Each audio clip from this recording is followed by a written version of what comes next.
पश्चिम बंगालच्या राजकीय आणि सांस्कृतिक विश्वात नुकतीच एक खूप मोठी घडामोड पाहायला मिळालीय.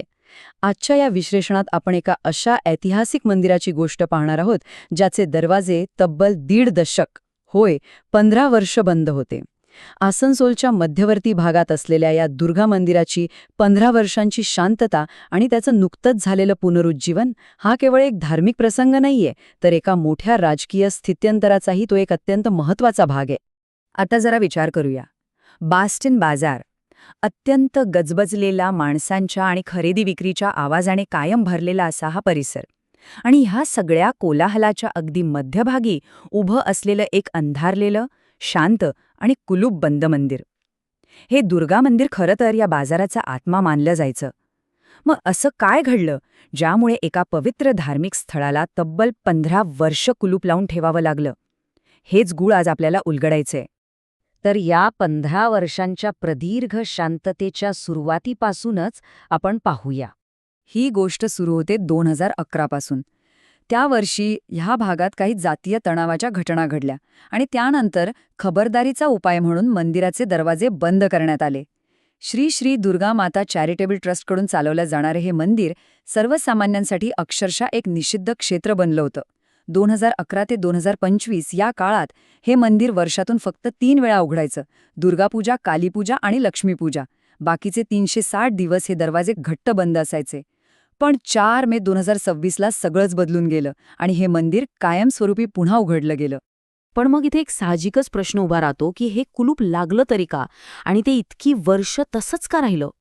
या एकाच घटनेकडे पाहण्याचे 2 पूर्णपणे वेगळे दृष्टिकोन आहेत आणि ते आपण तटस्थपणे समजून घेणं गरजेचं आहे.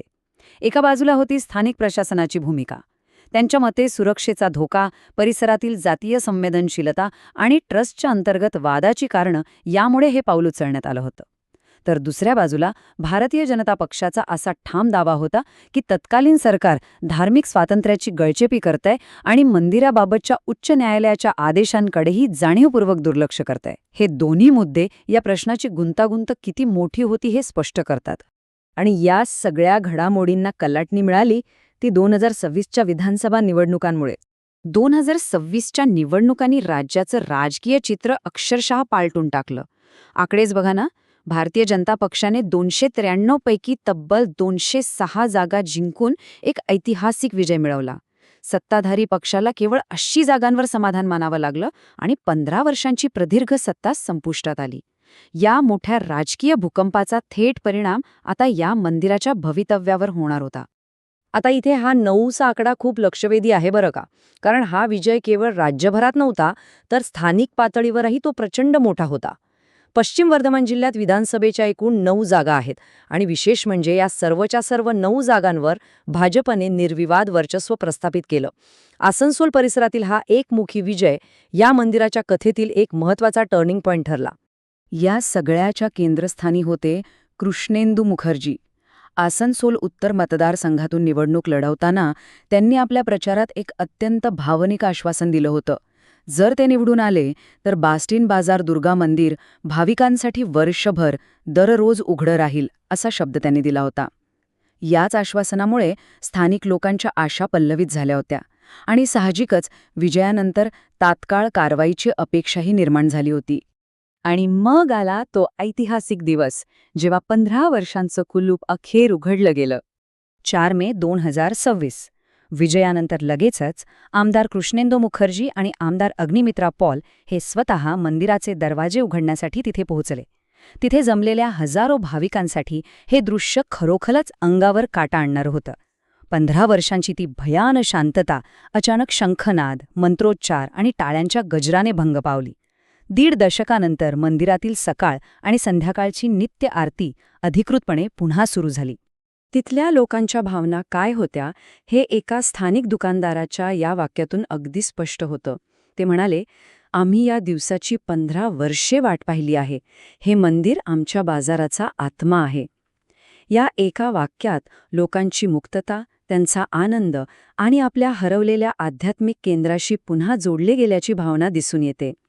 हे फक्त एका वास्तूचे दरवाजे उघडणं नव्हतं, तर तो अनेकांच्या आस्थेचा विजय होता. आता मंदिर तर उघडलं, पण पुढचं काय? सुरक्षा आणि भविष्यातील सलोख्याचा प्रश्न तर होताच. आनंद मोठा असला तरी पश्चिम बंगालमधील निवडणुकानंतरच्या हिंसाचाराची पार्श्वभूमी पाहता सुरक्षेला सर्वोच्च प्राधान्य देणं गरजेचं होतं. म्हणूनच मंदिराच्या बाहेर आणि परिसरात केंद्रीय सुरक्षा दले तैनात करण्यात आली.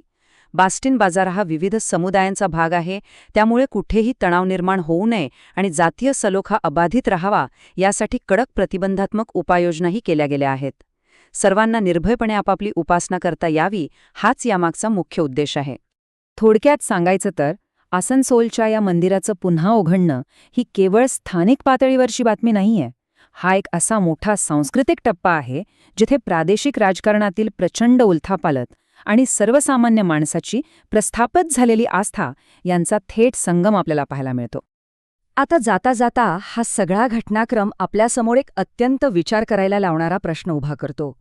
सुरक्षेच्या कारणास्तव कोणत्याही धार्मिक स्थळाला इतक्या दीर्घकाळासाठी बंद ठेवणं खरंच न्याय्य ठरू शकतं का? की प्रशासकीय सुरक्षेच्या नावाखाली हा एक प्रकारे राजकीय हस्तक्षेप बनून जातो? सुरक्षेची गरज आणि उपासनेचं स्वातंत्र्य यामधली सीमारेषा आपण नेमकी कुठे आखायची? हा प्रश्न नक्कीच प्रत्येकाने विचार करण्यासारखा आहे. याच प्रश्नासोबत आजच्या या विश्लेषणात आपण इथेच थांबूया.